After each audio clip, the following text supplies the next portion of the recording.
Bonjour, merci de nous avoir permis de présenter les points essentiels de notre travail intitulé Contrôle d'un système multisource basé sur un générateur photovoltaïque et un banc de batterie connecté au réseau sous différentes conditions de fonctionnement, sous la direction du professeur Lemchiche Moulay Tahar à l'université Kader Ayad et plus particulièrement à la faculté des sciences Semlaliya de Marrakech.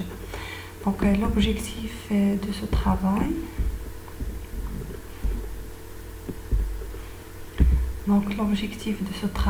est de répondre à la problématique concernant le traitement et du contrôle d'un système multisource basé sur un générateur photovoltaïque avec un banc de batterie en tenant compte de la caractéristique variable et intermittente de l'irradiation solaire et de la température ambiante au Maroc. Donc pour cela, on va suivre le plan suivant. Donc après une introduction de la première partie, on va montrer la configuration des systèmes proposés pour l'étude. Et la deuxième partie va développer la modélisation des systèmes multisources. Et dans la troisième partie, on va parler sur le contrôle des systèmes multisources. Et dans la quatrième partie, on va présenter les résultats obtenus par simulation sur MATLAB Simulink. Et on va terminer notre travail par une conclusion. Donc, le concept de système multisource constitué des énergies renouvelables telles que le soleil, le vent, l'eau et la biomasse, associés avec des systèmes de stockage, a reçu une attention considérable de le monde entier. Il est utilisé pour faciliter le raccordement des systèmes à énergie renouvelable au réseau de distribution moyenne tension en sélectionnant les avantages de chaque composante du système, ce qui permet de maximiser l'efficacité, la fiabilité, assurer la fourniture d'énergie sans intermittence par rapport au système contenant une seule composante ou une seule unité de production. Donc, en tant qu'interface, des dispositifs d'électronique de puissance dominent dans un système multisource et par conséquent, des techniques de contrôle doivent être développées pour atteindre les objectifs d'un système multisource connecté au réseau. Donc, ce travail porte sur le contrôle des convertisseurs DC, DC, AC sous différents modes de fonctionnement.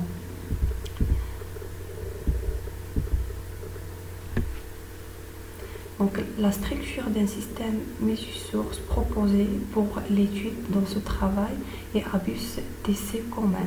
Les composantes de ce système sont connectées chacune à un bus DC commun via des convertisseurs appropriés. Donc, le générateur photovoltaïque est la source principale connectée au bus DC via un convertisseur boost.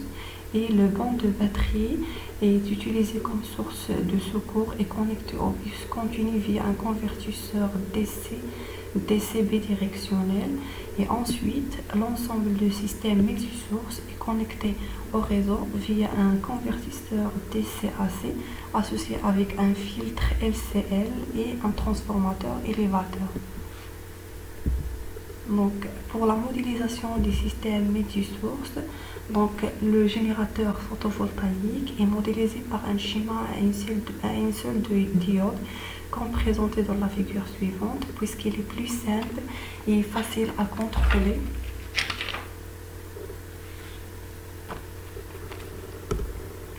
Il est composé d'une source de courant représentant l'intensité des rayonnements solaires en parallèle avec une diode et une résistance série et une résistance parallèle. Les équations décrivant le comportement de la cellule photovoltaïque sont présentées par ces équations. Et le module photovoltaïque est décrit par les formules suivantes et les différents paramètres sont calculés par les équations suivantes.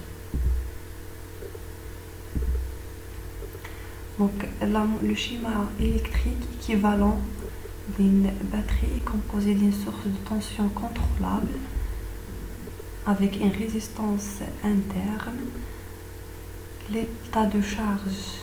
Donc, la formule décrivant le comportement ou la tension de la batterie est comme suit, et l'état de charge de la batterie est défini par l'équation suivante. Donc, dans le système étudié, trois types de convertisseurs sont utilisés. Donc, ils doivent être contrôlés de manière coordonnée avec le réseau électrique afin de fournir une haute qualité et efficacité de la puissance sous différentes conditions d'irradiation et de température. Donc, dans le système accordé au réseau, l'objectif du contrôle des convertisseurs boost est d'extraire le maximum de puissance des générateurs photovoltaïques en réglant la tension de sortie. Donc, pour ce faire, plusieurs commandes et méthodes sont utilisées dans la littérature, et dans notre travail, on a basé sur la méthode PO, comme le représente l'organigramme suivant. Donc, pour le contrôle de la batterie, la stratégie utilisée pour le convertisseur bidirectionnel a pour but d'ajuster la tension du bus DC à sa référence. Donc, le convertisseur BAC est utilisé en mode de charge pour stocker l'énergie excédentaire, et le boost est dédié en mode décharge en cas de déficit de génération de l'énergie. Donc, les régulateurs PI sont utilisés les régulateurs PI sont utilisés pour le contrôle des systèmes de batterie, et les figures suivantes montrent le schéma de contrôle de la batterie ayant pour objectif que l'énergie des générateurs a la priorité de répondre à la demande du réseau. Et donc, lorsque le générateur produit plus d'énergie que la demande, l'excès d'énergie est utilisé pour charger le banc de batterie. Et si la puissance totale générée par le générateur photovoltaïque est inférieure à la demande, cette dernière sera fournie par le système de batterie. Donc, le contrôle du convertisseur DC-AC côté réseau est contrôlé à l'aide de contrôleurs PI pour réguler la tension des bus DC via la composante directe et la puissance réactive pour maintenir le facteur de puissance à l'unité par la composante en quadrature. Donc, deux boucles de régulation interne de courant sont utilisées, comme le montre la figure suivante. Et pour la connexion au réseau électrique moyenne tension, la technique de synchronisation basée sur la boucle à verrouillage de phase est utilisée, et un filtre LCL est connecté à l'onduleur pour réduire les harmoniques.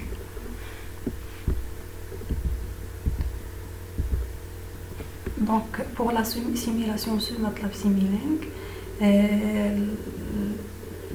le profil de l'irradiation et de la température réelle utilisée sont montrés dans les figures suivantes.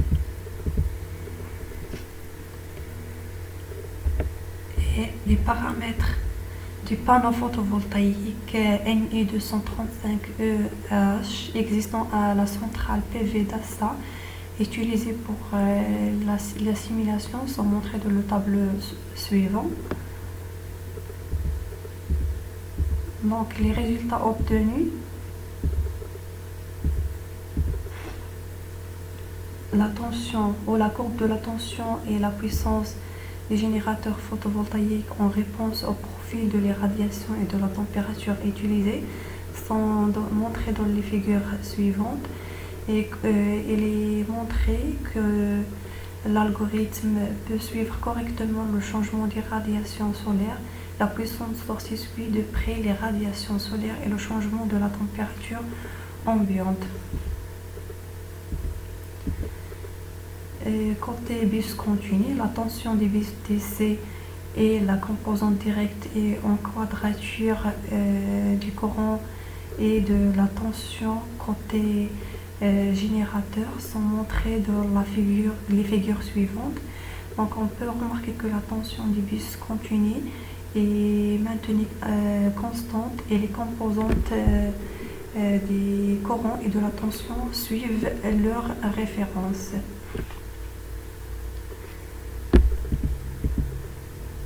Côté réseau alternatif, donc la tension et le courant côté réseau sont montrés dans les deux figures suivantes, ainsi que la puissance active et réactive côté réseau. Donc les résultats montrent que la puissance réactive est fixée à 0 pour maintenir le facteur de puissance à limiter, et le courant et la puissance active suivent la variation de l'irradiation et de la température utilisée pour la simulation. Donc, comme conclusion, dans cette étude, un système multisource est étudié et des schémas de contrôle sont fournis pour les convertisseurs pour maintenir un fonctionnement stable des systèmes sous diverses conditions d'irradiation et de température. Et les résultats montrent que le système peut fonctionner dans des conditions climatiques changeantes et la stabilité de la tension des bus du C peut être garantie lorsque ces conditions de fonctionnement sont changeables. Donc je vous remercie sur votre attention.